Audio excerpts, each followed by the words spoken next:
దేవుడు మనల్ని పిలిచిన విధానం ఎట్టిదో ఒకసారి వాక్యానుసారంగా మనం ఆలోచిద్దాము.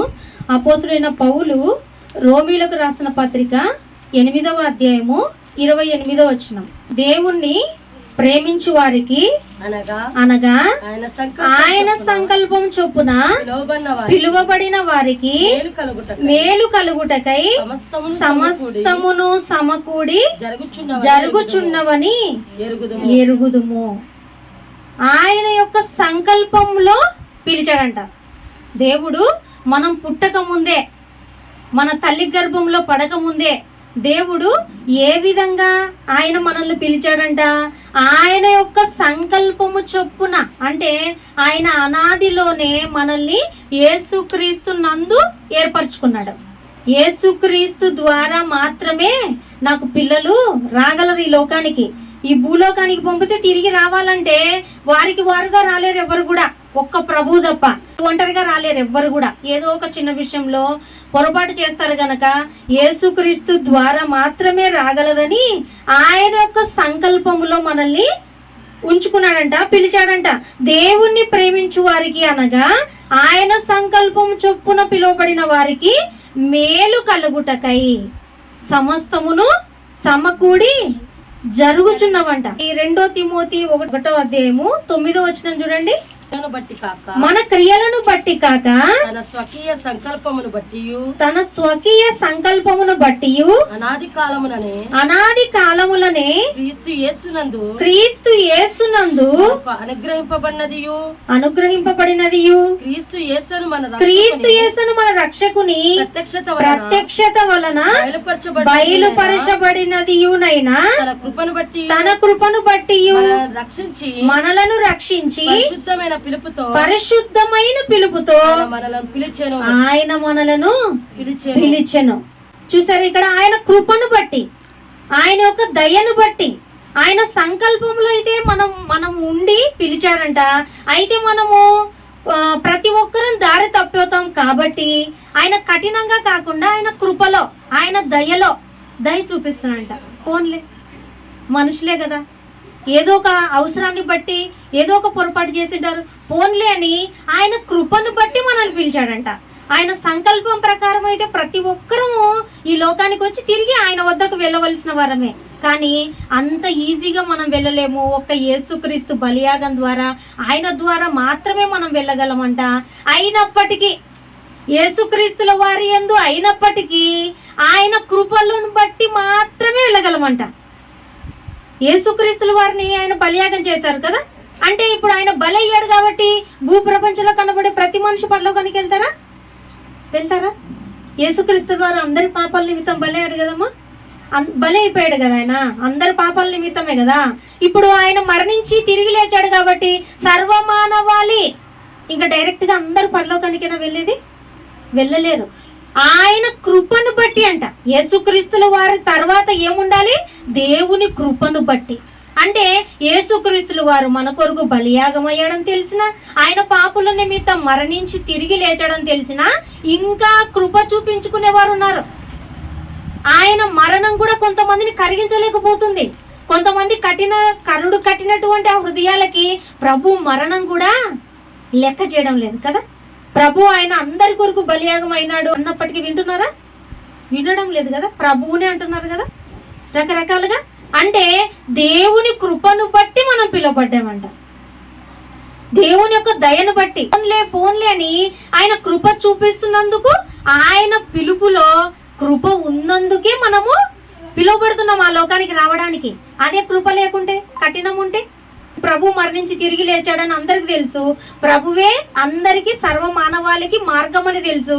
అయినంత మాత్రాన దేవుని కృప లేకుంటే ఎవ్వరము ఆ లోకానికి వెళ్ళలేమంట. ఎందుకంటే మనందరికి ప్రభు తెలుసు. అయినంత మాత్రాన ఏ విషయంలో పొరపాటు చేయట్లేదంటారా? చేస్తున్నారు. అయినా ప్రభు రక్తంలో అన్ని కడిగివేయబడచ్చు కదా. మన దేవుడు కృపను పెట్టాడు, ఆయన దయను పెట్టాడు. మనము ప్రభు మార్గములో జీవిస్తేనే ఆయన కృపలో మనము పిలువబడతాం. ప్రభు మార్గంలో జీవించాలి, అందుకు ఆయన కృప చూపిస్తున్నాడు.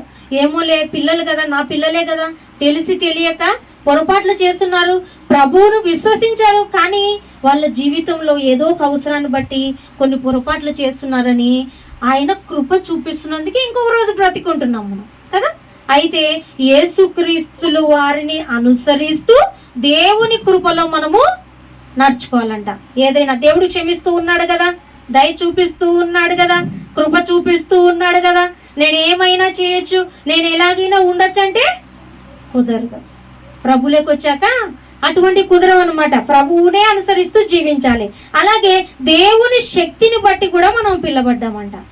దేవుని శక్తి ఒకసారి చూడండి, 1 కొరింథీ 1:24లో ఆయన యూదులకు ఆటంకముగాను అన్యజనులకు వెర్రితనముగాను ఉన్నాడు, కానీ యూదులకేమి గ్రీసు దేశస్థులకేమి పిలువబడిన వారికి క్రీస్తు దేవుని శక్తియును దేవుని జ్ఞానమునై ఉన్నాడు. ఆయన యూదులకు ఆటంకముగా అన్యజనులకు వెర్రితనముగా ఉన్నాడంట. ఎవరు? యేసుక్రీస్తుల వారు. యూదులకు ఎందుకు ఆటంకంగా ఉన్నాడు? ఎందుకంటే ఈ ధర్మశాస్త్రంలో యేసుక్రీస్తుల వారు వాళ్ళు ఎదుటి మనిషిని ప్రేమించకుండా మేము ధర్మశాస్త్రాన్ని ప్రేమించినాం అనుకుంటున్నారు. ఎదుటి వ్యక్తి పైన ప్రేమ లేదు, దేవుని పైన ప్రేమ లేదు, మేము ధర్మశాస్త్రం అంతా పాటిస్తున్నాం అనుకుంటున్నారు. యేసుక్రీస్తుల వారు ఈ లోకానికి వచ్చి నేనే బలియాగం అవ్వవలసినటువంటి దేవుని గొర్రె పిల్లను నేనే, దేవుని కుమారుడు నేనే అని చెప్తున్నా యూదుల కంటే ఆటంకంగా ఉన్నాడంట ప్రభు. నమ్మనందుకు ఈయనేంది మధ్యలో ఒక మనిషి కదా, ఈయన యోసేపు కుమారుడు కదా, ఈయన దేవుని కుమారుడు ఏంటిది, ఈయన మా కొరకు బలియాగం అవ్వడం ఏంటిది, ఈయన పాపాలను క్షమించడం ఏంటిది, దేవుడు కదా క్షమించాలి, ఈయనకేం అధికారం ఉంది అంటే యూదులకు ఎలాగున్నాడు యేసుక్రీస్తుల వారు? ఆటంకముగా. అన్యజనులకేమో వెర్రితనంగా ఉన్నాడంట. అన్యజనులు అంటే దేవుని ఎరగని ప్రజలు, ఇశ్రాయేలీలు కాని ప్రజలు, అందరికి ఎలాగున్నాడంట? వెర్రివాడుగా ఉన్నాడంట. యూదులకేమి గ్రీసు దేశస్థులకేమి పిలువబడిన వారికే క్రీస్తు దేవుని శక్తియు దేవుని జ్ఞానమునై ఉన్నాడు. దేవునిలో ఉన్నామని చెప్పుకుంటూ కూడా దేవుని చేత పిలువబడని వారు కూడా ఉన్నారు. పిలువబడిన వారు ఉన్నారు, పిలువబడిన వారు ఉన్నారు. అయితే మనము దేవుని చేత పిలువబడిన వారు ఎవరంటే, దేవుడంటే ఇష్టం, దేవుడంటే ప్రేమ, దేవుని మాటలంటే ఆసక్తి, దేవుని వాక్యానుసారంగా జీవించాలంటే ఎంతో ఆసక్తి చూపించే వాళ్ళే ఎవరు? దేవుని చేత పిలువబడిన వారు. యూట్యూబ్లో వినొచ్చులే, తర్వాత ప్రార్థన చేసుకోవచ్చులే, తర్వాత వాక్యం చదువుకోవచ్చులే. దేవుడు చెప్పినట్లుగా ఈ లోకం బ్రతకాలంటే ఈ లోకంలో అవుతుందా? ఇటువంటి వారు నామకార్థ క్రైస్తవులే తప్ప దేవుని చేత పిలువబడని వారు, వాళ్ళు పిలువబడిన వారు కాదు. నిజంగా దేవుని చేత పిలువబడితే దేవుడు చెప్పినట్లు బ్రతకాలనిపిస్తుంది, దేవుడు వాక్యానికి విధేయత చూపించాలనిపిస్తుంది, దేవుడు చెప్పినట్లు బ్రతకాలనిపిస్తుందంట. దేవుని చేత పిలువబడిన వారికి యేసుక్రీస్తుల వారు ఎలాగుంటాడంట? దేవుని శక్తియు దేవుని జ్ఞానమునై ఉంటాడంట. అంటే దేవుని కంటే మించిన పని మనకేం లేదు అనుకుంటారు దేవుని చేత పిలువబడిన వారు. దేవుని కంటే నా జీవితంలో ఏది ఎక్కువ కాదు అనుకుంటారు దేవుని చేత పిలువబడిన వారు. పిలువబడని వారు శరీర సంబంధమైన వాటికి, బంధువులకి, స్నేహితులకి, సొంతమైన పనులకి విలువ ఇచ్చినంతగా దేవుని పనులకు విలువ ఇవ్వరు. వాళ్ళ దగ్గర ఎంతో ఉంటే కొంత తెచ్చిస్తారు దేవునికి. వాళ్ళ దేహాన్ని ఏమాత్రం ఉపయోగించరు. వాళ్ళ దగ్గర వెనకాల సంపాదించుకునేది దేవునికి వేసి దులుపుకొని వెళ్ళిపోతారు. చేతులకు అయిపోయింది, ఇంకా నేను దేవునికి నమ్ముకున్నాను కాబట్టి దేవునికి ఇచ్చేసినాను, వెళ్ళిపోతున్నాను. దేవునికి ఏం కావాలి? ధనమా, ధాన్యమా, సిరి సంపదలు కావాలా? దేవునికి ఏం కావాలి? నువ్వు కావాలి కదా. దేవుని చేత పిలువబడిన వారంటే నువ్వే వస్తావు, నీ వెనకాలన్నవి పెంటతో సమానంగా చూస్తారు. అలా చేశారు ఆనాటి కాలపు భక్తులు. మోషే గారు అదే కదా చేశారు. ఆయన రాజు కుమారుడై ఉండి నేను ఫరో యొక్క కుమారుణ్ణి అనిపించుకోవడానికి దానికంటే దేవుని ప్రజలతో శ్రమ అనుభవించుట మేలు. వాళ్ళతో మంచిగా ఉన్నట్టుండి ఫరో కుమార్తెతో ధనం తీసుకొచ్చి ఇవ్వచ్చు కదా ఇశ్రాయేలు ప్రజలకి. అది కాదు, నీవు నడవాలి దేవుని దగ్గరికి. దేవుని చేత పిలువబడిన వారు లేచి తన శరీరం మొత్తం కదులుతుంది దేవుని పనికి. దేవుని చేత పిలువబడని వారు వారికి ఉన్నవి ఇచ్చిపోతారు. నేను మాత్రం రాను. దేవుడు ఏమన్నాడు? నీవు నా ఆలయం, నేను నివాసం ఉండేది నీలో. నాకు పని చేయాల్సింది ఈ లోకంలో ఉండే వస్తువులు కాదు, అవి నీకు పని చేస్తాయి. ఈ లోకంలో ఉండే గాలి, నీరు, ఆహారము, ధనధాన్యాలు, సిరి సంపదలు, వజ్రాలు, బంగారు, అవి నీకు. అవి నీ కోసం నేను ఈ భూమి మీద చేశాను. నా కోసం అవి కాదు, నా కోసం నువ్వు రావాలి, నా కోసం నువ్వు పని చేయాలి. అంటే ఈ లోకంలో దేవుని చేత పిలువబడిన వారంట వాళ్ళ హృదయము ఆగదు. వాళ్ళ దగ్గర ఉన్నదంతా ఇచ్చినప్పటికీ వీళ్ళ శరీరం ఆగదనమాట. వీళ్ళ ఆత్మ, వీళ్ళ మనస్సు, వీళ్ళ హృదయం తపన పడుతుంటది దేవుని కోసం. ఇంకా నేనేం చేయాలి? నా చేతులతో నేనేం చేయాలి? నేను దేవుని వాక్యానుసారంగా ఇంకా ఎలా జీవించాలి? నేను దేవుని బాధ పెడుతున్నానా? ఇలా ఆలోచిస్తారంట దేవుని చేత పిలువబడిన వారు. పెళ్లి కోసం బాప్తిసం తీసుకుంటుంటారు కదా, పెళ్లి కోసం, లేదంటే ఇంకొక దాని కోసం. ఎలా మారావమ్మా? అప్పుడు నాకు బాగలేదు, ఏదో ఒకవేళ బాగైతే బాప్తిసం తీసుకుంటానని నేను మాట ఇచ్చినాను, ఇచ్చిన మాట నిలబెట్టుకోవాలి కదా, అందుకోసం తీసుకున్న బాప్తిసం. ఎవరు వీళ్ళు? దేవుని చేత పిలువబడిన వారు కాదు. ఆ రోగం వచ్చినందుకు వీళ్ళు వచ్చేసినారనమాట, అంతే. వాళ్ళ మనసులో నిర్ణయం తీసుకొని దేవుని చేత పిలువబడిన వారు మరణం వచ్చిన తుది శ్వాస వరకు వెనుకంజ వేయరంట. ఆ లోకానికి, దేవుడిని లోకానికి చేరుకునేంత వరకు వాళ్ళ పాదాలు వెనుకంజ వేయవంట. ఏదొచ్చినా, ఎంత కష్టం వచ్చినా, ఎంత ఇబ్బంది వచ్చినా, ఆనాటి కాలంలో యోబు వెనుకంజ వేయలేదు దేవుని యందు భయభక్తులు ఉండి నడవడంలో. అది దేవుని చేత పిలువబడ్డం అంటే. మనము ఏదో అనారోగ్యం వచ్చినప్పుడో, లేదంటే మన ఇంట్లో ఏదో మేలు జరిగిందనో, మా తమ్మునికి వివాహం అయిందనో, నా భర్తకు ప్రమోషన్ వచ్చిందనో, ఇలా కాదంట మనం దేవుని చెంతకు రావాల్సింది. ఆ విధంగా వచ్చి కూడా వేస్ట్, ఒక మాటలో వేస్ట్. అటు ఇటు కాకుండా ఉండింటారు అనమాట. అటు ఆత్మీయ సంబంధాలు కాదు, అట్లా లోక సంబంధాలు కాదు. ఇటువంటి వారు ఎక్కువైపోయినారు నేటి కాలంలో. దేవుని నామానికి అపకీర్తి తీసుకొచ్చేలా దేవుని చేత పిలువబడని వారు కూడా వచ్చేస్తున్నారంట.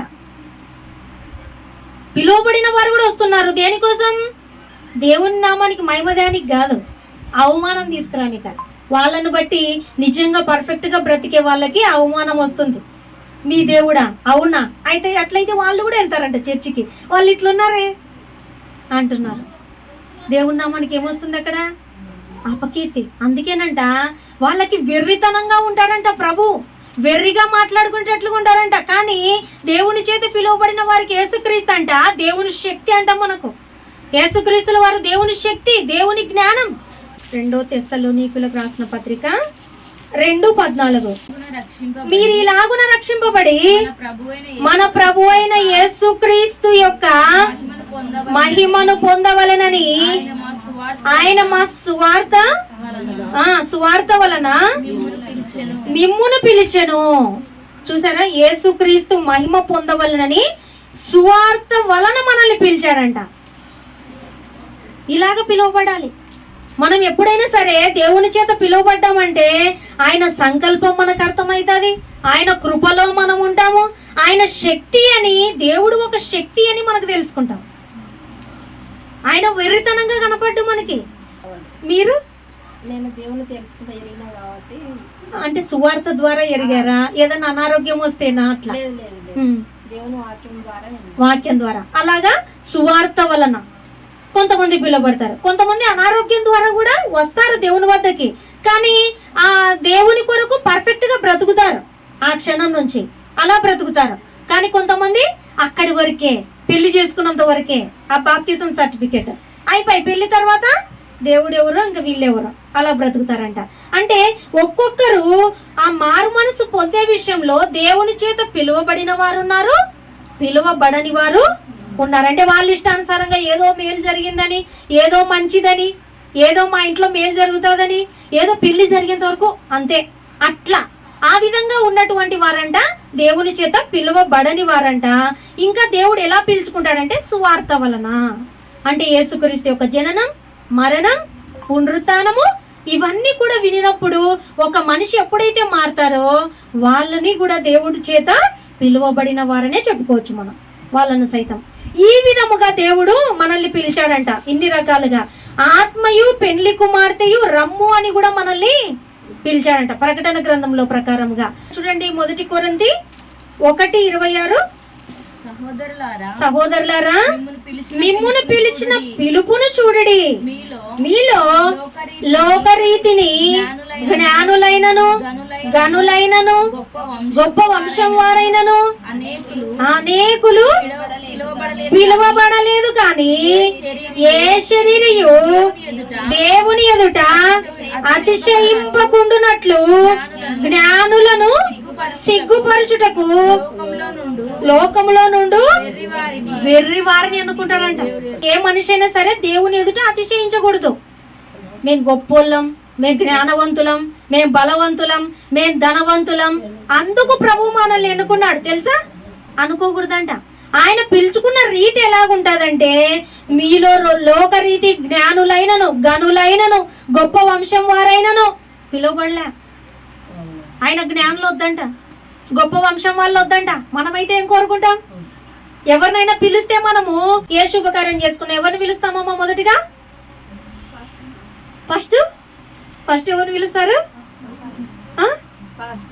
పాస్టర్ వాళ్ళని. తర్వాత బంధువులను ఎవరు పిలుస్తారు? ఎవరిని పిలుస్తారమ్మా? మన ఇంటి వాళ్ళు అక్క చెల్లెలు వీళ్ళ లేటు పిలిచినా ఏమనుకోరు. ఎవరిని పిలుస్తారు? పక్కింటి వాళ్ళని కూడా పిలవరు. బంధువులలో ఎవరైతే గనులుగా ఉంటారో అమ్మ వాళ్ళు రారు. మాకి ఇంత లేటా చెప్పేది, వాళ్ళకి ఎప్పుడో చెప్పినారంట, మీరు మాకు ఇప్పుడు చెప్తారా అని వాళ్ళు ఎక్కడ రారు అని గనులని, గొప్ప వాళ్ళని, గొప్ప వంశం వాళ్ళని, మన బంధువులలో ఎవరైతే చెప్పిన వెంటనే రాకుండా బెదిరిస్తుంటారో అటువంటి వారి దగ్గరికి వెళ్దాం. దేవుడికి కాదంట అటువంటి వాళ్ళు వద్దంట, గనులు వద్దంట, గొప్ప వంశం వాళ్ళు వద్దంట. ఎవరి కావాలంటే ఆయన కోరుకుంటున్నాడు ఇక్కడ, గనులొద్దు, నాకు జ్ఞానులొద్దు, గొప్ప వంశం వాళ్ళొద్దు. నేను ఎవరిని పిలుస్తానంటే, ఏ శరీరయు దేవుని ఎదుట అతిశయింపకుండానట్లు జ్ఞానులను సిగ్గుపరచుటకు లోకంలో ఉండు వెర్రి వారిని నేను ఏర్పరచుకుంటా. జ్ఞానులు సిగ్గుపడాలి. ఇంత జ్ఞానం ఉన్నా నేను దేవుని లోకానికి నేను ఆహ్వానించబడలేదా? నేను దేవుని లోకానికి రాలేకపోయానా? సిగ్గుపడాలంట వాళ్ళు. మరణం తర్వాత ఎవరిని ఎన్నుకున్నారు? అలా సిగ్గుపడిన ఉపమానమే మనం విన్నాం కదా, లాజరు ధనవంతుడు ఎంత ఆయన ఉన్నతమైనటువంటి స్థితి, ఎంతో ధనిక స్థితి. ఆయన అగ్నిగుండంలో నరకంలో వేదన పడుతున్నట్లుగా, లాజరు గారు నెమ్మది పొందుతున్నట్లుగా చూస్తున్నాం. అంటే ఆయన ఎవరిని ఎన్నుకున్నాడు? ఎవరిని పిలిచాడు? దరిద్రులను, ఏమీ లేని వారిని, జ్ఞానం లేని వారిని, ధనం లేని వారిని ఆయన లోకానికి పిలుస్తున్నాడంట. ఆయన విందులో పాల్గొనమంటున్నాడంట, ఆయన విశ్రాంతిలో పాల్గొనమంటున్నాడంట. చూసారా? అటువంటిప్పుడు మనము చాలా ధన్యులం అనుకోవచ్చు కదా. ఏమీ లేని వారు, దరిద్రులు, ఏ ఒక్క ఆధారం లేనటువంటి వారు వీళ్ళందరూ అనుకుంటారు ఈ లోకంలో, మాకు ధనం లేదు, నాకు భర్త లేడు, నాకు ఇది లేదు, నాకు ధనం లేదు అనుకుంటున్నామేమో. దేవుడు కోరుకుంటున్నాడు అటువంటి వారినే, ఏమీ లేని వారిని, బాధపడుతున్న వారిని, దరిద్రులనే ఈ లోకము పక్కన పెట్టేస్తుంది. ఏదైనా ఒక శుభకార్యాన్ని పిలవాలన్నా ఏమీ లేని వాళ్ళు ఉన్నారనుకోండి, వాళ్ళని చివరిలో పిలుస్తారు. ఫస్ట్ పిలవరు. అందరు అయిపోయినాక వాళ్ళు ఏం కాదు, చివరిలో పిలిచినా ఏం కాదు, వాళ్ళు వస్తారు అంతే. అట్లంట మనం చూస్తాం. దేవుడు పిలిచిన విధానం ఎలాగుందంటే, జ్ఞానులను పిలవడంట, వాళ్ళను సిగ్గుపరచడానికి పరలోక రాజ్యంలోకి ఎవరిని పిలుస్తున్నాడు? వెర్రి వారిని ఎన్నుకుంటాడంట. అలాగే బలవంతులైన వారిని సిగ్గుపరచుటకు లోకములో బలహీనులైన వారిని దేవుడు ఏర్పరచుకొని ఉన్నాడు. ఎన్నికైన వారిని వ్యర్థం చేయుటకు లోకములో నీచులైన వారిని, తృణీకరింపబడిన వారిని, ఎన్నిక లేని వారిని దేవుడు ఏర్పరచుకొని ఉన్నాడు. ఎవరు వద్దంటారేమో ఈ లోకంలో, అందరూ తృణీకరిస్తారేమో. మన అనేవాళ్ళు, మన బంధువులు అందరూ మనల్ని తృణీకరించచ్చేమో, కానీ ఆ దేవాది దేవుడు మనల్ని ఆహ్వానిస్తున్నాడంట. మొట్టమొదటి పత్రిక మనకే ఇస్తున్నాడంట. నీకేమి లేదా? నీ జ్ఞానం లేదా? నీకు చదువు లేదా, నీకు బలం లేదా, నీకు ఎవ్వరు లేరా, అయితే నువ్వే నా లోకానికి ఆహ్వానించబడిన దానవు. ఎవరైతే ఈ లోకంలో కృంగిపోతున్నారో, ఎవరైతే ఈ లోకంలో సిగ్గుపడుతున్నాం అనుకుంటున్నారో వాళ్ళు ఆ లోకంలో ధైర్యముగా సిగ్గుపడనక్కరలేని వారిగా ఎంతో ఘనమైనటువంటి స్థితిలో దేవుడున్న లోకానికి వెళ్ళాలని ఆయన ఏర్పరచుకున్నాడంట ఇటువంటి వారందరినీ. అందుకే మనం ఎలా కనపడతాము, వీళ్ళకి ఏమి లేక, ఎవ్వరు ఆధారం లేక దేవుడు దేవుడని వెర్రి పట్టింది వీళ్ళకి అనుకుంటారు కదా, ఆ వెర్రి వారిని ఎన్నుకుంటాడు. ఆ జ్ఞానులను సిగ్గుపరచడానికి దేవుడు ఎవరిని ఎన్నుకుంటాడు?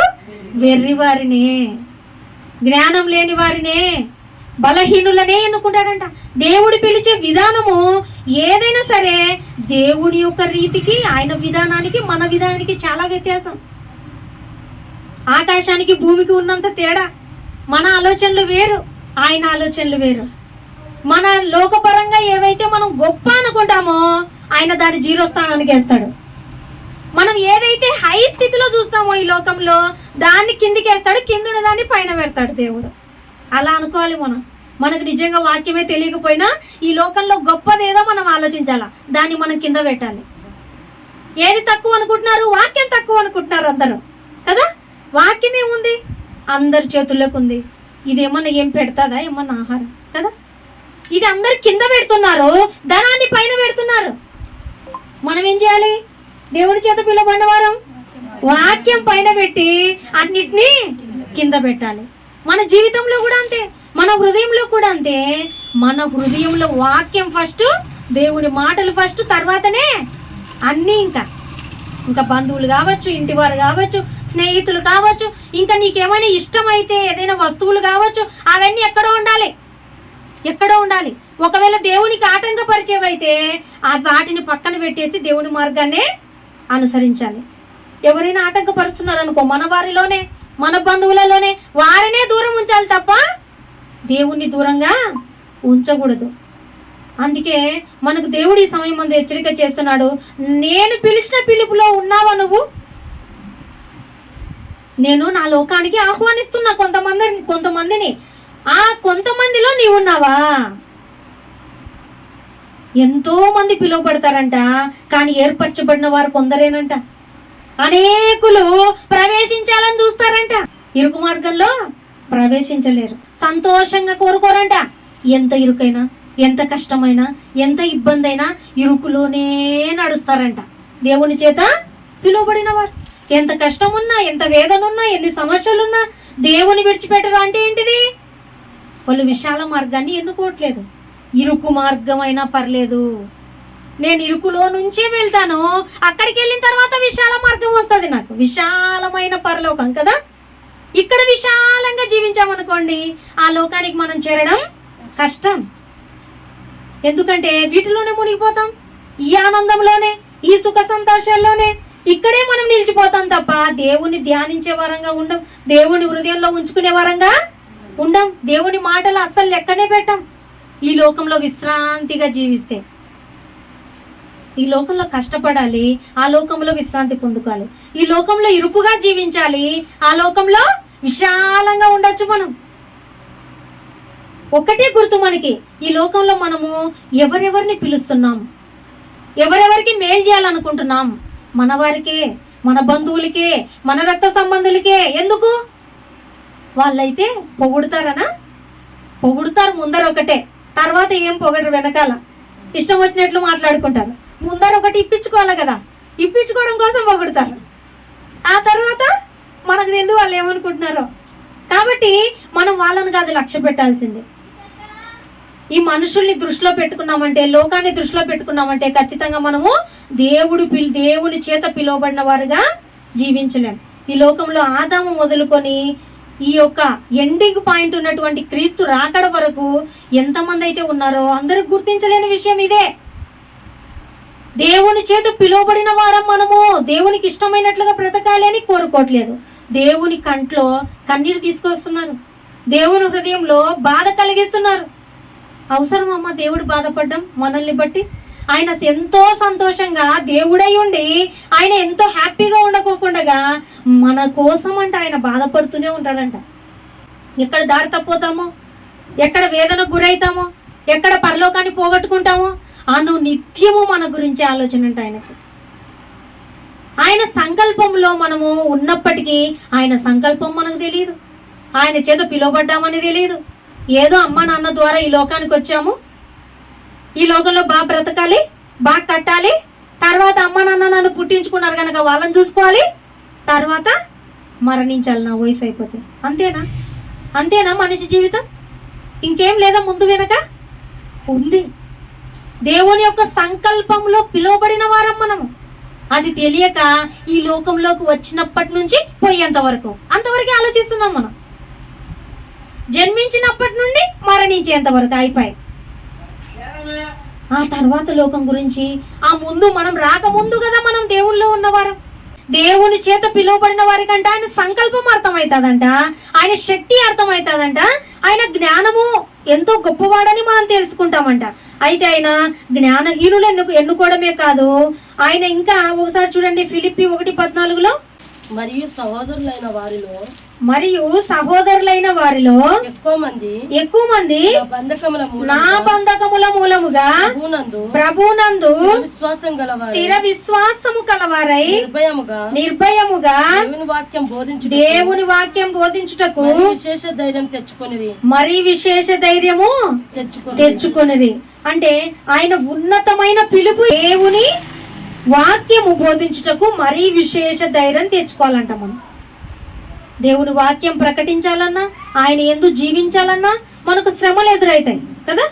క్రీస్తును మనం కలిగి ఉన్నామంటే శ్రమలు ఎదురవుతాయి. అయితే మనం విశేష ధైర్యము కలిగి ఉండాలంట. ఎందుకంటే మనం ఆయన ఉన్నతమైన పిలుపులోని వారమంట. కాబట్టి మనము దేనికి భయపడక అదరక విశేష ధైర్యం కలిగి ఉండాలంట. అలాగే ఆయన పరిశుద్ధమైన పిలుపులోని వారం. ఒకసారి చూడండి 2 తిమోతి 1:9. మన క్రియలను బట్టి కాక తన స్వకీయ సంకల్పమును బట్టి అనాది కాలముననే క్రీస్తు యేసునందు మనకు అనుగ్రహింపబడినది క్రీస్తు యేసును మన రక్షకుని ప్రత్యక్షత వలన బయలుపరచబడినైనా తన కృపను బట్టి మనల్ని రక్షించి ఏ పిలుపుతో మనం పిలువబడ్డాము? పరిశుద్ధమైన పిలుపుతో ఆయన మనలను పిలిచెను. అంటే మనం పరిశుద్ధులుగా ఉండాలని ఆయన కోరిక. ఈ లోకంలో పరిశుద్ధులుగా ఉండాలని పరిశుద్ధమైన పిలుపుతో పిలిచాడంట మనల్ని. ఎందుకు పిలిచాడు? ప్రభులోకి ఎందుకు వచ్చారంటే ఎవరైనా సరే పరిశుద్ధంగా జీవించడానికి, అంతే. మతం మార్చుకోనికి కాదు. నువ్వు ఏమన్నా పెట్టుకో, నువ్వు ఏమన్నా తీసేసుకో, నువ్వు ఏ రంగు చీరైనా కట్టుకో, అవసరం లేదు దేవునికి. ఏది అవసరం? నువ్వు పరిశుద్ధంగా జీవించాలి. అదే ప్రభు మార్గం. అది తెలియడం లేదు. చెడు వ్యసనాలకి దూరంగా ఉంటారు. ప్రభు ఏ కీడుంది? ప్రభు నమ్మడం వల్ల ఒకటే మేలుంది, పరిశుద్ధంగా జీవిస్తారు. ఎంతో రూల్స్ రిస్ట్రిక్షన్స్ పెట్టాడు దేవుడు. నీ ఇష్టం వచ్చినట్లు బ్రతుకు అని చెప్పడు. రిస్ట్రిక్షన్స్, రూల్స్, రెగ్యులేషన్స్ ఉంటాయన్నమాట. ఆ విధంగానే నడుచుకోవాలి ప్రభులోకి వచ్చాక. ఇవన్నీ ఏంటివి? మతమా? ఇవన్నీ ఏంటివి? మతమా? కాదు. పరిశుద్ధంగా జీవించడానికి మార్గము యేసుక్రీస్తు నమ్మడం అంటే. ఆయన పరిశుద్ధమైన పిలుపులోని వారమంట మనము. అలాగే ఎందుకు వచ్చామంటే ఇంకా సమాధానముగా ఉండాలి. అంటే దేవునితో మనము కనెక్షన్ కట్ చేసుకున్నాం. మనం చేసిన పొరపాట్లు, దోషాలు, పాపాల వలన ఆయనకి మనకున్న కనెక్షన్ కట్ అయిపోయింది. ఇప్పుడు ఏమవ్వాలి? మళ్ళీ ఆ కనెక్షన్ ఏర్పడాలి. ఆ కనెక్షన్ ఎలా ఏర్పడింది మనకి? ఇప్పుడు యేసుక్రీస్తు ద్వారా. యేసుక్రీస్తు ద్వారా మనకి సమాధానం వచ్చిందంట. యేసుక్రీస్తు నామములో మనం ఏమడిగినా, క్షమాపణ అడిగినా క్షమిస్తున్నాడు. ఏ పొట్టేళ్ళు అర్పించకున్నా, ఏ మేక పిల్లలు బలియకున్నా, దేవా నన్ను క్షమించండి తండ్రి, యేసుక్రీస్తు నామములో నా పాపాలని క్షమించున్నాయినా, ఈ దినమంతా ఏ విషయంలో బాధ పెట్టినా అంటే చాలంట కొట్టివేయబడుతున్నాయంట. ఎంత ఉచితమైనటువంటి భాగ్యమమ్మా! యేసుక్రీస్తు ద్వారా సమాధానం వచ్చింది. నువ్వు ఏ పొరపాటు చేసినా, ఏ దోషం చేసినా దేవుడు నీ నోటి మాట అడిగిన వెంటనే నీకు క్షమాపణ వస్తుంది. అంటే సమాధానం వస్తుంది ఆయన నుంచి. క్షమించేస్తున్నా. అవును, నా ప్రియకుమారుడు యేసుక్రీస్తుల వారు మీ అందరి నిమిత్తం బలయ్యాడు కదా, ఆయనను బట్టి నువ్వు ఏం చేసినా నిన్ను క్షమిస్తున్నా. ఏమొచ్చింది? సమాధానం వచ్చింది. సమాధానం వలన మనము పిలువబడ్డామంట. పరిశుద్ధమైన పిలుపుతో మనము పిలువబడ్డామంట. అలాగే కొందరు వారి పిలుపును తిరస్కరించారంట. కొంతమంది దేవుడు పిలుస్తుంటే తిరస్కరిస్తారంట.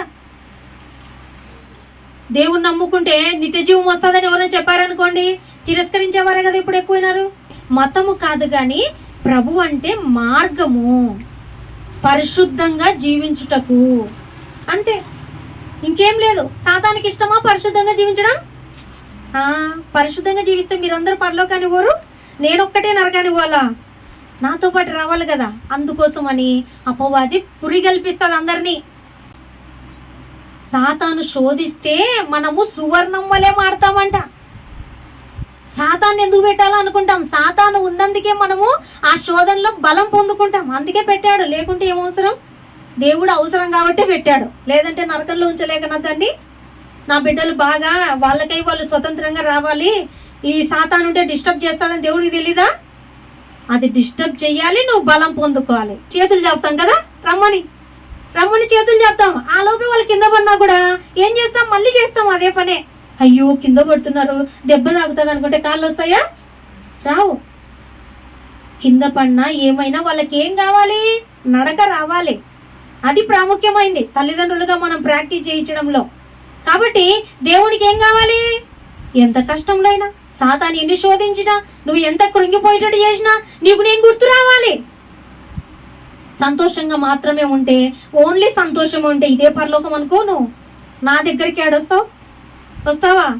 దేవుని దగ్గరికి వెళ్ళాలనుకుంటావా? మరణించాలనుకుంటావా? అస్సలు మరణం అనేది ఒక పిలుపు అంట దేవుని దగ్గరికి, ఒక వరము కదా. దేవుని వద్దకు వెళ్ళాలని ఆయన ఎంతోగానో ఎదురు చూస్తుంటాడంట, నా బిడ్డలు ఎప్పుడు వస్తారని. అంతే కదమ్మా. మన బిడ్డలు ఎక్కడికైనా వెళ్ళిపోయారు అనుకోండి ఊరికి, ఏమనుకుంటాం? ఎప్పుడు వస్తాడో ఆశపడుతుంటాం కదా చూడాలని. మరి ఈ లోకానికి పంపించి ఇన్నేళ్ళు అవుతుంది మనల్ని. మరి దేవునికి ఉండదా అంత ప్రేమించిన దేవునికి? మనం ఏమనుకుంటాం? మరణం ఒక శాపం అనుకుంటాం. మరణం వరము. ఆ లోపు మనం ఏం చేయాలి? అక్కడికి వెళ్ళేట్లుగా బ్రతకాలి. ఈ దేహం ఇచ్చింది దేవుడు ఆయనకి ఇష్టమైనట్టు బ్రతకడానికి, మనకి ఇష్టమైనట్టు బ్రతకడానికి ఈ భూమి ఇచ్చినాడా లేదా? నీకు ఇష్టమైనట్టు తిను. ఒక్క పండుగలే నేను లక్షలాది పండ్లు ఇచ్చిన, నీకు ఇష్టమైనట్టు తిను, నీకు ఇష్టమైనట్టు కట్టు, నీకు ఇష్టమైనంతసేపు పడుకో.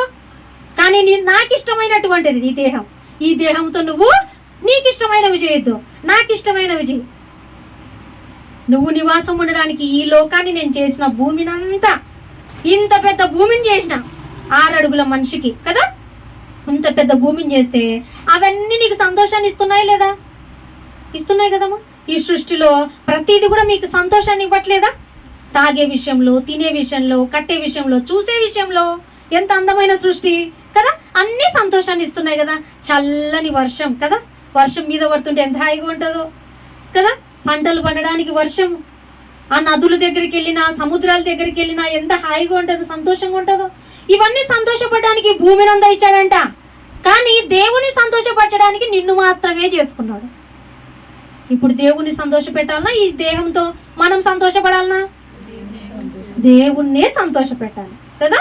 ఈ దేహం మనది కాదు, మన కోసం చేసింది ఈ సృష్టి. అయితే దేవుని కోసం చేసిన ఆయనకి ఇష్టమైన సృష్టి మనం అందరం కూడా ఆయనను మన హృదయంలో ఉంచుకోవాలని చేసినాడు. మనము యొక్క నోటితోనైనా ఆయన మాటలు చదవడానికి, చెవులతో వినడానికి, ఆయన సేవలో వెళ్ళడానికి, మనలో ఆత్మను పెట్టి ప్రాణాన్ని పెట్టి రక్షించింది ఎందుకు? ఈ లోకంలో ఇంకా నేను చేసిన దానికంటే ఎక్కువ కూడబెట్టుకోని కాదు. ఎన్ని ఇచ్చాడు దేవుడు, ఇంతకంటే కూడబెట్టుకుంటాం మనం. ఎన్ని ఎకరాలు, ఇట్లాంటి భూములు ఎన్ని కొంటామా మనము?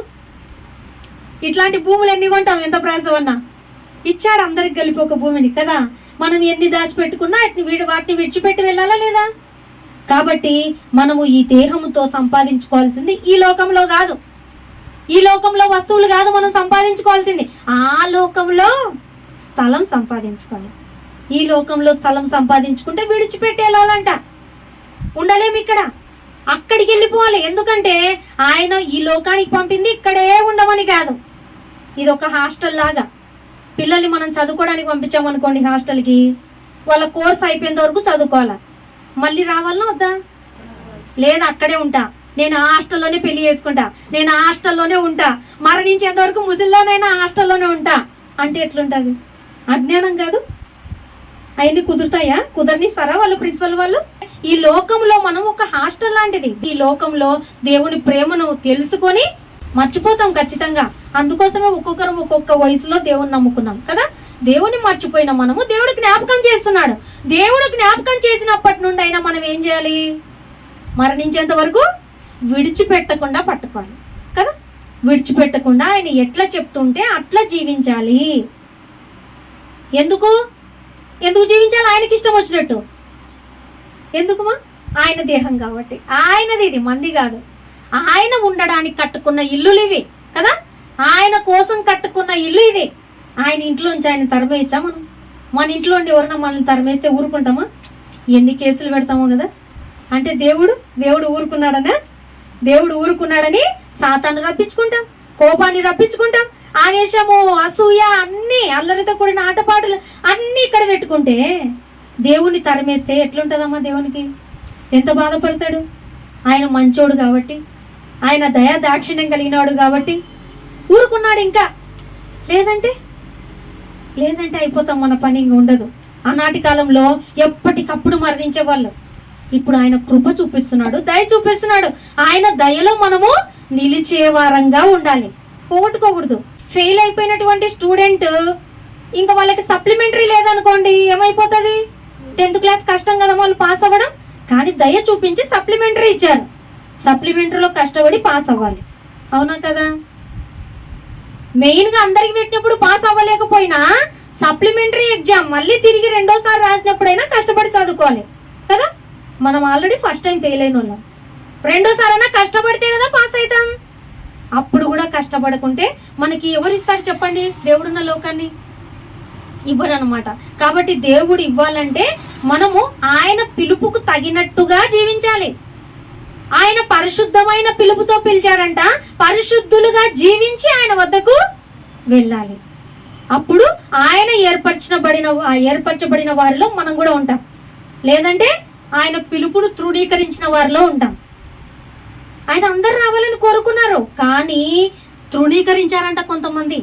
ఈ విధంగానే ఆ లోకానికి వెళ్ళి నాకు చూసుకుందాంలే, ఈ లోకంలో ఉన్నంత వరకు బాగుంటే చాలు, తృణీకరిస్తారంట. లేదు, మనం అటువంటి వారి లెక్కలో ఉండకూడదు, తృణీకరించకూడదు. దేవుని పిలుపును పట్టుకోవాలి మనం. బైబిల్లో ఒకరు విందుకు పిలిచారంట. ఎవరెవరిని? ఉన్నతమైన వారిని, అధికారులని, బంధువులని, గొప్ప గొప్పలని పిలిస్తే ఎవ్వరు విందుకు రాలేదంట. ఒక్కొక్కరు ఒక్కొక్క రీజన్ చెప్పారంట. మా ఇంట్లోనే పెళ్లి జరుగుతుందని ఒకరు, మా బాబు ఎగ్జామ్ రాస్తున్నారని ఒకరు, మేము వేరే ఊరికి వెళ్ళాలని ఒకరు, రకరకాలుగా కారణాలు చెప్పారంట. చెప్తే అప్పుడు ఆ విందు చేసే వ్యక్తి అనుకున్నాడంట, మిమ్మల్ని పిలవని, ఇప్పుడు ఎవరిని పిలుస్తానో తెలుసా? రోడ్డు మీద అడుక్కుంటూ ఏమి లేకుండా ఉండేవారని, వికలాంగులను, విధవరాండ్లను, ఏమి లేనటువంటి ఆకలితో అలమటిస్తున్న ప్రజలు, వాళ్ళని పిలిచి నింటే వాళ్ళు లక్షణంగా ఈ పాటికి పరుగున నా దగ్గరికి విందుకు వచ్చేవాళ్ళు. మీకు అన్ని ఉన్నవారిని మిమ్మల్ని పిలిచాను చూడు, పిలవకూడదు మీలాంటి వారిని అని ఆ యజమానుడు, ఎవరైతే విందు చేస్తున్నారో ఆ యజమానుడు అనుకున్నాడంట. అలాగా మన హృదయం ఎరిగినటువంటి దేవుడు కూడా మనల్ని పిలిచినప్పుడు ఆ పిలుపును పట్టుకొని పరిగెత్తాలి దేవుని వెంట. అలా కాకుండా మన కార్యాలు పెట్టినాం అనుకోండి, మన సొంత కార్యాలు దేవునికి చెప్పి దేవుని కార్యాలు పక్కన పెట్టేసినాం అనుకోండి, ఏమైతాము? తృణీకరిస్తాం. మన ప్లేస్లో ఇంకొకరిని ఎన్నుకుంటాడు దేవుడు. నీకొద్దా?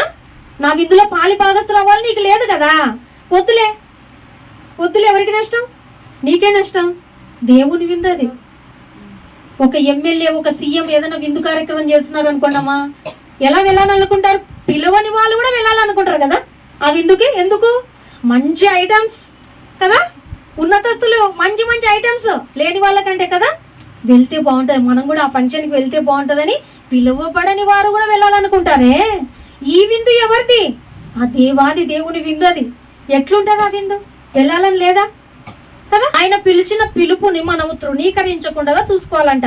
అనేకులు పిలువబడ్డారంట, కానీ ఏర్పరచబడిన వారు కొందరేనంట. ఆ కొందరిలో మనం ఉండాలనే దేవుడు ఈ సమయం మనందరికి కూడా హెచ్చరిక చేస్తున్నాడు. ఆ కొందరిలో ఖచ్చితంగా మనము ఉండి దేవుని చెంతకు వెళ్లే వారంగా ఉండాలి. ఒకసారి చూడండి, 2 పేతురు 1వ అధ్యాయము 2వ వచనం. తన మహిమను బట్టి గుణాతిశయమును బట్టి పిలిచిన వారిని గుర్చిన 2 పేతురే కదమ్మా, చదవండి మా. తన మహిమను బట్టి గుణాతిశయమును బట్టి మనలను పిలిచిన వాని కూర్చిన అనుభవ జ్ఞాన మూలముగా ఆయన దైవశక్తి జీవమునకును భక్తికిని కావలసిన వాటిని అన్నిటినీ మనకు దయచేయుచున్నందున దేవుని గూర్చినట్టు మన ప్రభు అయిన యేసుక్రీస్తును గూర్చినట్టునైనా అనుభవ జ్ఞానం వలన మీకు కృపయు సమాధానమును విస్తరించునుగాక. పిలిచినప్పుడు మనం ఏం చేసుకోవాలి? దాన్ని కాపాడుకోవాలి. దేవుడు ఎంత గొప్పగా ఆయన పిలిచిన వాని కూర్చిన అనుభవ జ్ఞాన మూలముగా ఆయన దైవశక్తి జీవమునకును భక్తికిని కావలసిన వాటన్నిటినీ మనకు దయచేయుచున్నందున మనం భక్తిగా ఎలా ఉండాలో మన జీవానికి సంబంధించి ఆయన అన్నిటినీ మనకు దయచేయుచున్నందున దేవుని గూర్చినట్టు మన ప్రభు అయిన యేసుక్రీస్తును గూర్చినట్టు అనుభవ జ్ఞానం వలన మనకు కృపా సమాధానం విస్తరిస్తుందంట. కాబట్టి మనం ఆయన పిలిచినప్పుడు ఆ పిలుపును ఖచ్చితంగా పట్టుకునే వారంగా ఉండాలి. అయితే మనం ఎందుకు పిలువబడ్డామంటే ఒకసారి 1 పేతురు 2:9 చూడండి. అయితే మీరు చీకట్లో నుండి ఆశ్చర్యకరమైన తన వెలుగులోనికి మిమ్మును పిలిచిన వాని గుణాతిశయములను ప్రచురము చేయు నిమిత్తము ఏర్పరచబడిన వంశమును రాజులైన యాజక సమూహమును పరిశుద్ధ జనమును దేవుని సొత్తైన ప్రజలునై ఉన్నాము.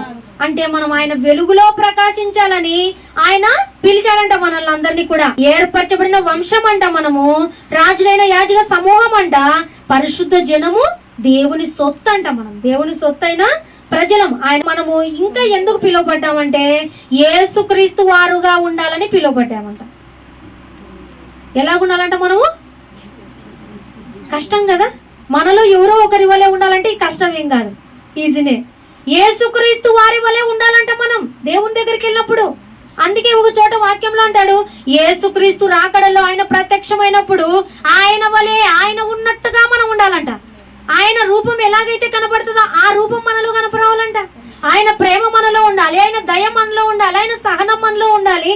ఎవరు మరణానికి అప్పగించాలనుకున్నా ఆయన వలె మౌనముగా ఉండేవారంగా ఉండాలి. అలా ఈ లోకంలో ఎంత కష్టంలోనైనా ఆయనకు వచ్చిన శ్రమే మనకు రాకపోవచ్చు, కానీ మనకు వచ్చిన శ్రమలో ఆయన వలె సహించే వారంగా ఉంటే ఆయన వలె ఉంటామంట మనం.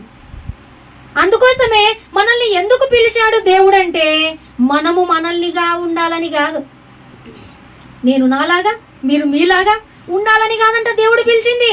యేసుక్రీస్తులా అవ్వాలి మీరు, అలా అవ్వాలని పిలిచిన. నేను ఎందుకు పిలిచిన అనుకున్నారు? నా ప్రియకుమారుడు నన్ను సంతోషపరిచాడే, ఒక్క చిన్న పొరపాటు చేయకుండా. మీరు పొరపాట్లే చేశారు కాదా, నన్ను ఒప్పుకుంటా, క్షమిస్తా, సహిస్తా, దీర్ఘ శాంతం వహిస్తా. అయితే మీరు మరణించేలోపు ఎలాగవ్వాలి? యేసుక్రీస్తులా అవ్వాలంట మనం. యేసుక్రీస్తులా అవ్వాలని సర్వ మానవాళిని ఆయన ఓర్చుకుంటున్నాడంట. ఆయన కుమారుడిగా మనము మారాలని ఆయన కోరుకుంటున్నాడంట. ఆయన సహవాసంలో పాల్గొనే వారంగా కూడా ఉండాలంట. మన ప్రభు అయిన యేసుక్రీస్తు విషయమైన ఆ సువార్తను పరిశుద్ధ లేఖనముల యందు తన ప్రవక్తల ద్వారా ముందు వాగ్దానము చేసెను. ఇక్కడంతా కూడాను యేసుక్రీస్తుల వారి గురించి దేవుడు తన కుమారుడును మన ప్రభు అయిన యేసుక్రీస్తు విషయమైన ఆ సువార్తను పరిశుద్ధ లేఖనముల యందు తన ప్రవక్తల ద్వారా ముందుగా వాగ్దానం చేశాడంట. యేసుక్రీస్తు నందు ఆయనకు పిల్లలుగా ఉండాలి. ఎలా ఉండాలి పిల్లలు అంటే? యేసుక్రీస్తులా ఉండాలి. ఆయన పిల్లలంటే మనం మనలా ఉండకూడదు, ఆయనకు అక్కడ కనపడాల్సింది. ఎవరిని చూసినా ప్రభువులా కనపరావాలంట. ఎవరిని చూసినా ప్రభు ప్రేమ మనలో కనపరావాలంట. ఆ ప్రేమ ఆయన ప్రభువులాగా మనం అక్కడ కనపరావాలంటే ఇక్కడ ఎలా ఉండాలి? ప్రభు రూపం వచ్చేటట్లుగా మనం సవరించుకోవాలి. ఇక్కడ మన రూపం ప్రభుది కాదు, మన రూపమే, మన యొక్క కోపమే, మన యొక్క ఆవేశమే. మనములా ఉండకూడదు. ఎలా మారిపోవాలి? రూపాంతరం చెందాలి. ఎలాగైతే గొంగలి పురుగు సీతాకోక చిలకల ఎలా మారి ఎంత అందమైన పక్షిలా ఉంటుందో, మన గొంగలి పురుగు లాంటి జీవితం, అందరూ అసహించుకునే జీవితం, ఈ జీవితము సీతాకోక చిలుక ఎలా మారిందో అలాగా ప్రభువులాగా, యేసుక్రీస్తు వారులాగా మనం కనపరావాలంట. ఈ లోకం మనకు మరణ దినం ఎప్పుడైతే ఉందో, ఆ దినం వచ్చేలోపు దేవుడు మనల్ని చూస్తున్నప్పుడు ఎలా ఉండాలి? మన రూపం అంతా మారిపోవాలి. మన రూపం మనలా ఉండకూడదు. మనల్ని చూస్తే మనలో ప్రభు దయ కనపరావాలి. ఆయన గుణాలు మనలో కనపడుతుంటే ఆ మన మరణ దినంలోపు ఎవరమైతే మనం ప్రభువులాగా వస్తామో, ఆయన కటింగ్లో, ఆయన రూపంలో ఎప్పుడైతే ప్రభువులాగా మనం అనుసరిస్తూ ఉంటామో అప్పుడు మనకు పిలుపిస్తాడు దేవుడు. ఆ పిలుపులోకి మనం, ఆ పిలుపు ద్వారా ఆ విందులోకి వెళ్ళాలి. అదే పిలుపు, అదే ఆహ్వానం. మరణమే ఆహ్వానం. కానీ మరణంలోపు మనం మనలాగా ఉన్నామా, ప్రభులాగా మారామా, అది చూసుకోవాలంట. ప్రభు యొక్క గుణాలు మనలో ఉంటే ప్రభులాగా మారినట్టు. అలాగే క్రీస్తు యొక్క సహవాసంలో ఎప్పుడు ఉండాలంట? పరిశుద్ధులుగా జీవించాలంట, స్వతంత్రులుగా ఉండాలని దేవుడు మనల్ని పిలిచాడంట. ఇక్కడ చూడండి, గలతీయులకు రాసిన పత్రిక 5:13లో, సహోదరులారా మీరు స్వతంత్రులుగా ఉండుటకు పిలువబడితిరి. అయితే ఒక మాట, ఆ స్వాతంత్రమును శారీర క్రియలకు హేతువు చేసుకొనక ప్రేమ కలిగిన వారై ఒకనికొకడు దాసులై ఉండుడి. చూస్తున్నారమ్మా, మనమంతా ఎలా ఉండాలని పిలువబడ్డామంట? స్వతంత్రులుగా ఉండుటకు. స్వతంత్రులుగా ఉన్నాం మనము. ఇప్పుడు ఇండియా ఇండిపెండెన్స్ డే వచ్చింది కదమ్మా, అప్పుడు ఒకరి రాజ్య పరిపాలనలో, ఒకరి కింద బానిసలుగా ఉన్నాం మనం, బ్రిటిష్ పరిపాలనలో. గాంధీ గారు ఇంకా కొంతమంది గొప్ప వాళ్ళంతా ఏం చేశారు? స్వతంత్రత తీసుకొచ్చామని మనకి ఈ విధంగా ఎవరు పని చేసుకుంటే వాళ్ళ కష్టం వాళ్ళకే, ఎవరికో ఈయన అవసరం లే. అప్పుడు మాత్రం ఎలాగైతే ఐగుప్తు దేశంలో అంత బానిసతో బ్రతుకునిందో అలాగే ఇండియాని ఇంకొక బ్రిటిష్ దేశం వాళ్ళు పరిపాలించేవారు. మనకు స్వతంత్రత ఈ దేశానికి వచ్చింది అనుకుంటున్నాం. కానీ మనకు స్వతంత్రత ఇచ్చాడంట ప్రభు ద్వారా. ఏ దానికి ఇచ్చాడమ్మా? ఏ దానికి ఇచ్చాడంటే పాపము నుండి స్వతంత్రంగా బ్రతకమని ఇచ్చాడు ప్రభు. పాపానికి దాసులు కాకుండా స్వతంత్రులుగా బ్రతకండి, ధైర్యముగా బ్రతకండి. నీతిమంతులు సింహం వలె ధైర్యంగా ఉంటారు కదా, అంటే ఏ పాపం చేయని వాడు స్వతంత్రుడు. ఒకరి కింద ఉండరు, ఒకరు చెప్పినట్టు వినరు, ఒక దేవుడు చెప్పినట్టే వింటారు. అది స్వతంత్రత అంటే. అయితే దేవుడు మనల్ని స్వతంత్రులుగా ఉండడకు పిలిచాడంట. అయితే ఒక మాట అంటున్నాడు ఇక్కడ దేవుడు. ఏమంటున్నాడు? ఆ స్వాతంత్ర్యమును శారీర క్రియలకు హేతువు చేసుకొనక. నేను మీకు స్వతంత్రత ఇచ్చాను కదా, ఈ స్వాతంత్రాన్ని మీరు దేనికి కారణంగా ఉపయోగించుకోకూడదు? శరీర క్రియలకంట. దేవుడు స్వతంత్రత ఇచ్చాడని చెప్పి శరీర క్రియలకు కాదంట మనం హేతువు చేసుకోవాల్సింది, ఆత్మానుసారంగా బ్రతకడానికి. ఇష్టం వచ్చినట్టు జీవించవచ్చు. మీకు స్వతంత్రత ఇచ్చిన, మీకు స్వతంత్రులు. మీరు ఇష్టానుసారంగా తినండి, ఇష్టానుసారంగా బ్రతకండి, ఎలాగైనా ఉండండి అని ఇవ్వలేదంట. శరీర క్రియలకు మనము కారణంగా స్వతంత్రతని ఉపయోగించుకోకూడదంట. మనం ఎలా ఉండాలంటున్నాడంటే ప్రేమ కలిగిన వారై ఒకరికొకడు దాసులై ఉండండి. మీకు స్వతంత్రత ఇచ్చిన, కానీ ప్రేమ విషయంలో ఎలా ఉండండి? ఒకరికొకడు దాసులుగా ఉండండి. అంటే ఏది చెప్తే అది వింటారు కదా. దాసి అంటే ఏంటిదమ్మా? ఏది చెప్తే అది చెయ్యాలి, ఏ పని అప్పగిస్తే ఆ పని చేయాలి. అది దాసుని యొక్క గుణము. అయితే ఇక్కడ ఏమంటున్నాడంటే ఒక్క ప్రేమ విషయంలో మీరు ఎలా ఉండాలి? ఎవరు చెప్తే వారి ప్రకారంగా మీరు తగ్గించుకునే విషయంలో, ఈ ఓర్చుకునే విషయంలో దాసులుగా ఉండండి, వాళ్ళ కింద ఉండేవారుగా ఉండండి. ఆత్మానుసారంగా జీవించడానికి స్వతంత్రతను ఉపయోగించుకోవాలి మనము, శారీరకంగా జీవించడానికి కాదు. ఏమైనా చేయొచ్చు, ఏమైనా తినొచ్చు అని ఇట్లా కాదు. కానీ స్వతంత్రత ఆత్మానుసారంగా జీవించాలంట. అంతేకాకుండా మనం ప్రేమ విషయంలో ఒకరికొకడు దాసులుగా ఉండాలంట. నువ్వు చెప్తే నేను వినాలా, నువ్వు చెప్తే నీ కింద నేను ఉండాలా, నువ్వు చెప్పినట్టు వినాలా. ఇలాగా మనము శరీర వాటికి కాదు. శరీర వాటికి అయితే దాసులుగా ఉండమంటే ఉంటాం కదా, శరీర పనులకు కదా. ఇప్పుడు దాసులుగా అందరూ ఒక యజమాని ఉంటే యజమాని కింద 10 మంది పనులు చేస్తున్నారంటే అర్థమైందమ్మా? ఇంకా అది శరీర పనులకి దాసులుగా ఉంటున్నారు. అది ఆత్మానుసారంగా అయితే ఎంత వాక్యం తెలిస్తే మాత్రం ఆమె కింద కూర్చోవాలా, నేను ఆమె దగ్గర కింద ఉండాలా, వాళ్ళు చెప్పినట్టు వినాలా, మేము కూడా స్వతంత్రంగా బ్రతుకుతాం, వాళ్ళు చెప్పినట్టు ఏం వినాం. ఇలా ఉండకూడదంట. ప్రేమ విషయంలో ఒకరికొకడు దాసులుగా ఉండండి అంటున్నాడు. ప్రేమ కలిగి ఉండే విషయంలో ఉండాలంట. అలాగే నిత్య జీవం పొందుకోవడం కోసం కూడా మనకు పిలువబడ్డామంట. అంతే కదా. ఎవరైనా ప్రభులోకి వచ్చారంటే దేనికోసం? నిత్య జీవం కోసమే. పరిశుద్ధంగా జీవించాలి, తర్వాత నిత్యము జీవించి ఉండాలి. నిత్య జీవం అంటే ఏంటిది? నిత్య జీవం అంటే మరణం అనేది ఒక క్షణంలో జరిగే ప్రక్రియ అమ్మా. ఆ తర్వాత నిత్య మరణం అనేది ఉంది కదా. ఆ నిత్య మరణం పొందుకోకుండా నిత్య జీవము, కూటి కోసమే కోటి విద్యలంట కదా. బ్రతికి ఉండడం కోసము, జీవం ఉండడం కోసం ఎంత కష్టమైనా ఎంత డబ్బులైనా వ్యయపరుస్తాం కదా. ఎవరైనా ఏదైనా ఒక డ్రెస్ కొనుక్కోవడానికి నా తల తాకట్టు పెట్టైనా నేను ఈ డ్రెస్ తీసుకొస్తాను నా కూతురికి అంటారా? అది అనారోగ్యం వస్తే నా తల తాకట్టు పెట్టైనా నా బిడ్డను బ్రతికించుకుంటా అంటారు. ఒక డ్రెస్ కోసం అన్నారు, ఒక తిండి కోసం అన్నారు, ఒక ఇల్లు కొనడం కోసం అంటారా? అన్నారు. దేనికి ప్రాధాన్యత ఉంది? ప్రాణం, ప్రాణానికి ఉంది. కాబట్టి దేవుడు ప్రాణం అంటే మనకి ఎంత ఇష్టమో నిజంగా మనకు తెలిస్తే ఆ ప్రాణమే నేను ఇస్తా అంటున్నాడు. నీవు ఏ ప్రాణం అయితే ఇష్టపడతా అంటున్నావో ఒక్క క్షణం కన్ను మూస్తావు అంతే, మళ్ళీ బ్రతికే ఉంటావు. ఎప్పటికీ మరణం లేని లోకం ఇస్తా నీకు. నిత్య జీవము, ఎప్పుడు జీవించే జీవం, ఆ భాగ్యం నీకు ఇస్తాను. అదే అంటున్నాడు అనమాట. ఆ భాగ్యం మనం పోగొట్టుకోకూడదని ఆయన పిలిచాడంట. ఆయన పిలుపులో ఉండే వారంగా మనము ఉండాలి. ఎందుకోసం పిలిచాడంటే స్వతంత్రులుగా బ్రతకాలి. మనం పాపానికి దాసులుగా బ్రతకూడదు. నిత్య జీవం పొందుకోవాలి.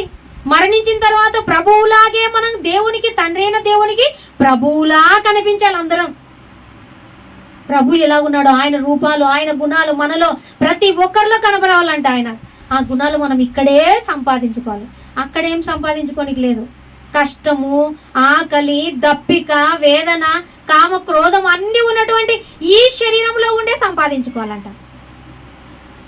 ఈ శరీరము కేవలం నిష్ప్రయోజనమేమో కానీ మనం ఈ లోకంలో బ్రతికి మరణించిన తర్వాత ఇది నిష్ప్రయోజనమేమో కానీ ఈ లోకం దేనికి పని? ఈ యొక్క శరీరం ఉందా?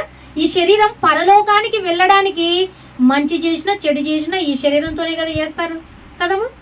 ఈ శరీరాన్ని మనకి ఎందుకు ఉపయోగించుకోవాలి? ఆ నిత్య జీవాన్ని పొందుకోవడం కోసం ఈ శరీరాన్ని సాధనంగా ఉపయోగించుకోవాలి. ఒక బండిని మనము చెడు ప్లేసులకు తీసుకెళ్ళచ్చు, మంచి ప్లేసులకు తీసుకెళ్ళచ్చు కదా. ఏదైనా వెహికల్ తీసుకుంటే, కారు కొన్నా, బండి కొన్నా, ఏదైనా కానీ ఈ దేహం అనేటువంటి ఈ యొక్క బండిని మనం దేనికి ఉపయోగించాలి? చెడుకు కాదు, మంచికి. మంచికి ఉపయోగిస్తే స్వర్గలోకానికి తీసుకెళ్తుంది, మోక్షలోకానికి మనల్ని తీసుకెళ్తుంది. లేదంటే ఏమైపోతామో, హఠాత్తుగా మరణం అవుతాం. ఏమైనా అవ్వచ్చు, నిత్య మరణం పొందుకోవచ్చు, ఎప్పుడైనా మరణం రావచ్చు. ఈ దినం ఆ దినం ఆ వయసు ఇది అది ఏం లేదు.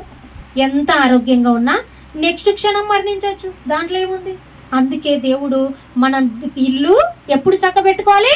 దీపం ఉండగానే ఇల్లు చక్కబెట్టుకోవాలి. కాబట్టి మనలో ఆత్మ ఉన్నప్పుడే ఏం చేయాలి? మనము చక్కబెట్టుకొని ఆ దేవుడు ఉన్నటువంటి, ఆ దేవుడు పిలిచి ఆ లోకానికి మనం నిత్య జీవం పొందుటకు మనము ప్రయాసపడాలంట. ఒక్కటే నిరీక్షణ కలిగి ఉండాలి. మనం నిరీక్షణ అన్నిటిపైన ఉండకూడదు. ఒక్కటి కలిగి ఉండాలి. ఈ లోకంలో అది కావాలి, ఇది కావాలి, ఇది ఉంటుంది మనకు నిరీక్షణ. అవునామా? సొంత ఇల్లు కట్టుకోవాలి, అదొక నిరీక్షణ కదా. నాకు పలాంది కావాలి, అదొక నిరీక్షణ. నేను పలాన్ జాబ్లో ప్రమోషన్ రావాలి, అదొక వెయిటింగ్ నిరీక్షణ. అయితే ఈ నిరీక్షలన్నీ తుచ్చమైనవి. ఇవి ఉన్నా ఒకటే, లేకున్నా ఒకటే. ఇల్లు ఇచ్చినా ఒకటే, ఇవ్వకపోయినా ఒకటే, ఏం కాదు. అయితే మన నిరీక్షణ ప్రగాఢంగా ఒక్కటి ఉండాలంట, మైండ్ నిండుగా. అవి ఆటోమేటిక్గా దేవుడు అవసరం అనుకుంటే ఇస్తాడు. ఆయన చూస్తుంటాడమ్మా ప్రతి క్షణం మనల్ని. మనం చెప్పకముందే ఆయనకు తెలుసు ఎప్పుడేం అవసరం ఉందో. మనం అడక్క ముందే మన అక్కర్లనే ఆయనకు తెలుసు. కాబట్టి నీకు ఎప్పుడు ఏది కావాలో సమస్తం సమకూర్చబడి జరుగుతాయంట. మనం మన మైండ్లో పెట్టుకోవాల్సింది ఏంటిది? దేవుణ్ణి, పరలోకాన్ని. పరిశుద్ధంగా జీవించాలి, నిత్య జీవం పొందుకోవాలి. పరలోకాన్ని నేను ఖచ్చితంగా సంపాదించుకోవాలి. ఈ లోకంలో ఏం సంపాదించుకోకుండా పర్వాలేదు, ఒకవేళ ఏం సంపాదించుకున్నా తీసుకుపోలేము. కాబట్టి వాటిని మనం నిర్లక్ష్య పెట్టకూడదంట. ఒక్కటే నిరీక్షణ ఉండాలి, నిత్య జీవం పొందాలనే నిరీక్షణ, దేవుడి చెంతకు వెళ్ళాలనే నిరీక్షణ. అది ఎవరైతే నిజంగా మన హృదయంలో గట్టిగా ఆ మాటనే పట్టుకొని ఉంటామో వాళ్ళు దేవుడి చేత ఏర్పరచబడిన వారు, దేవుని పిలుపులో ఉన్నవారు, దేవుని చేత పిలువబడిన వారంట. కాబట్టి మనము దేవుని పిలుపును గురించి ఇన్ని రకాలుగా వాక్యంలో చూస్తున్నప్పుడు ఖచ్చితంగా మన నిరీక్షణ అంతా పర సంబంధమైనదై ఉండాలి. లోక సంబంధమై భూలోక సంబంధమైనదై ఉండకూడదు. శరీర సంబంధ ఆలోచనలు కూడా ఉండకూడదు అనమాట.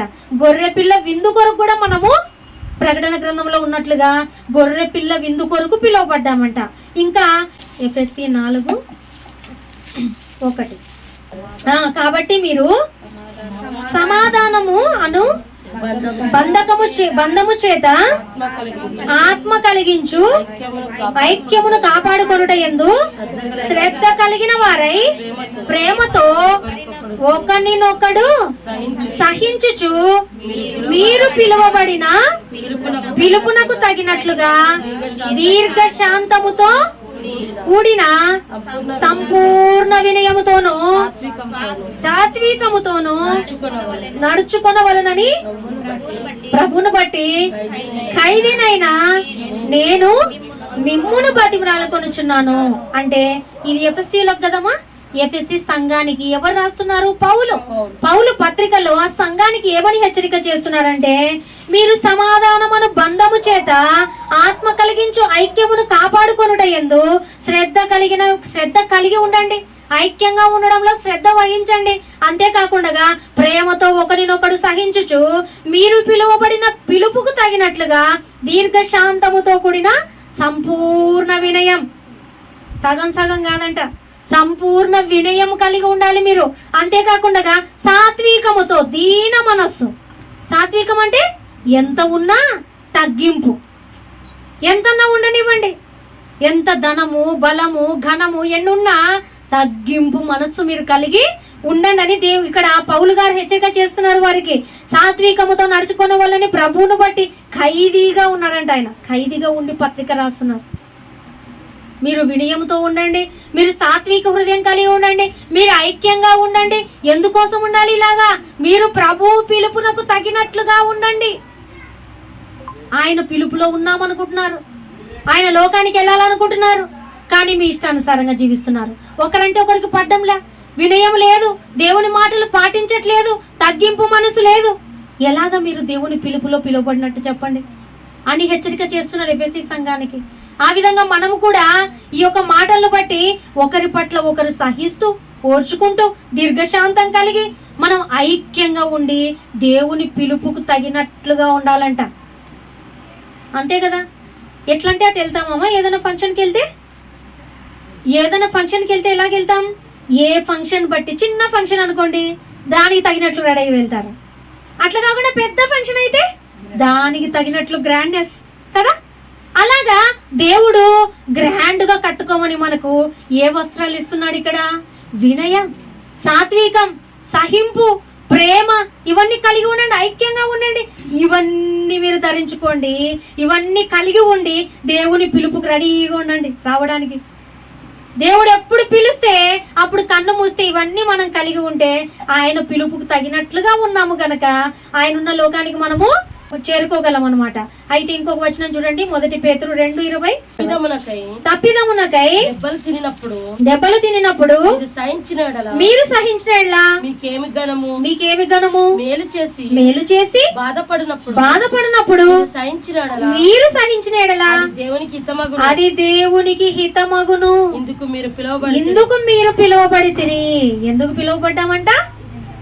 తప్పిదము చేసి దెబ్బలు తిన్నామనుకోండి, ఏదైనా తప్పు చేసినాం, దెబ్బలు తిన్నాం, అప్పుడు ఏడుస్తున్నాం, అదేం ఘనత మీకు? తప్పు చేసినారు కొట్టుకుంటున్నారమ్మా, లేకుంటే ఎందుకు కొడుతుండ్రే? అది కాదంట ఘనం.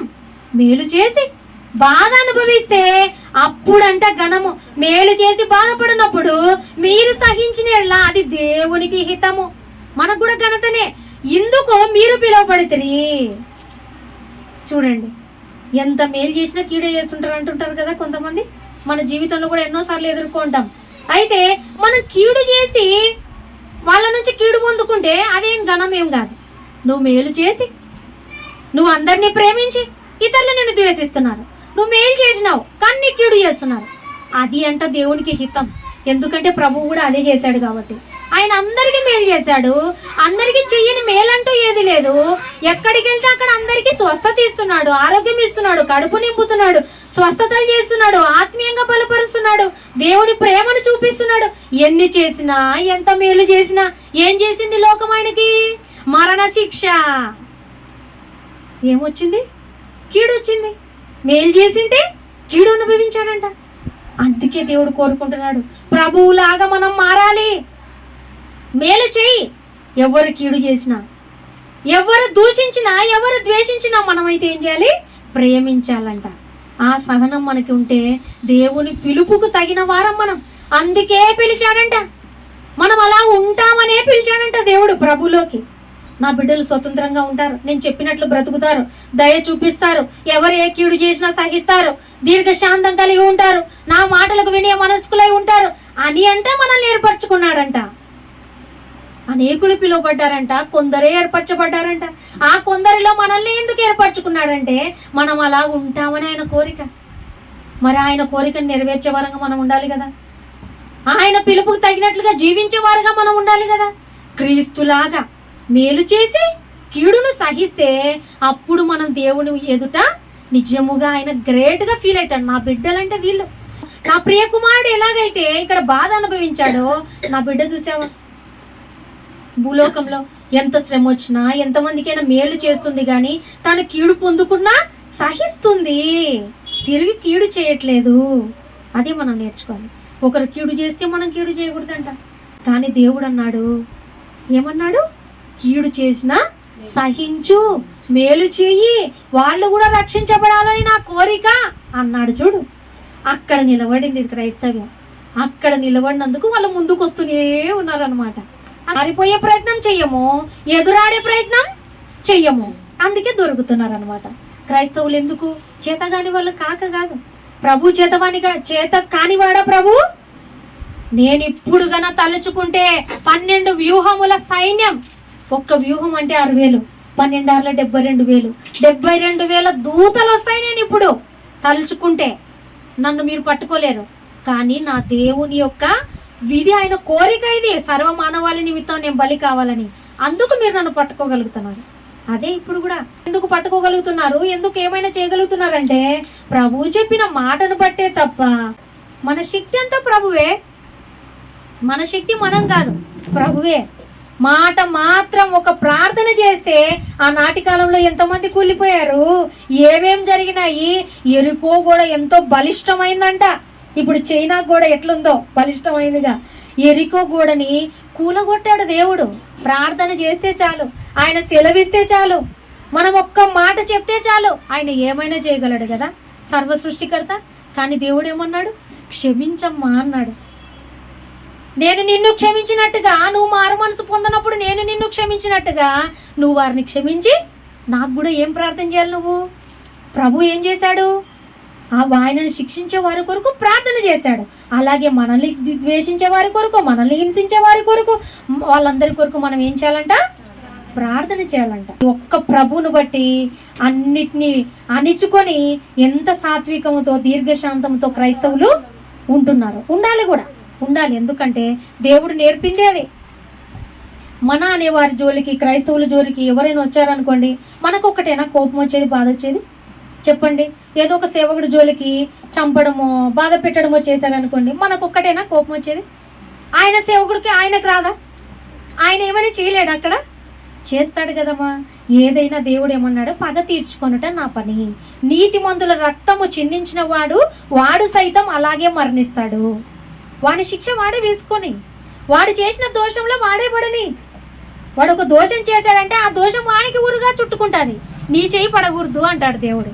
వాళ్ళ ఊరిని వాళ్ళకే చుట్టుకొని ఇస్తాను నేనున్నా కదా పైన. కాబట్టి మీరు నాకు ఏం చేయాలి? మీకు క్షమించే హృదయం కలిగి నాకు అప్పగించండి, మీ భారాన్ని నేను మోస్తాను. మీరు విశ్రాంతిగా ఉండండి, నెమ్మదిగా ఉండండి, చింత లేని వారిగా ఉండండి అంటున్నాడు. అంతేనమ్మా. మరణించేంత వరకు మనం చేయాల్సింది ఆయన పిలుపుకు తగినట్లుగా మేలు చేసి కూడా కీడును పొందుకున్నా కూడా మనం పిలువబడిందే అందుకంట సంతోషించాలి. ఇంకా మనం నిజంగా మేలు చేసి కీడు పొందుకుంటున్నాం అనుకోండి, మనము సంతోషించాలి. ఎందుకు? అందుకే పిలువబడినాం. దేవుడి పిలుపులో మనం ఉన్నామని సంతోషించాలి. అది అలాగా క్రీస్తు యొక్క మాదిరిని మనం ఎప్పుడు అనుసరిస్తూ ఉండాలంట. క్రీస్తు మాదిరి మనం ఎప్పుడు కలిగి ఉండాలి. ఆయన రోల్ మోడల్గా ఉంచుకొని ఆయన వాక్యానుసారంగా జీవిస్తూ ఆయన పిలుపుకు తగినట్లుగా ఆయన ఉన్న లోకానికి మనము చేరుకునే వారంగా ఉండాలి. ఆ విధంగా మనమందరం కూడా ఉందాం. దేవుడున్న లోకాన్ని మనమందరం స్వతంత్రించుకునే వారముగా బ్రతుకుతూ ఆయన కృపలో మనం అందరం భద్రపరచబడదాం. అట్టి కృప దేవుడు మనందరికీ అనుగ్రహించును గాక. ఆమేన్.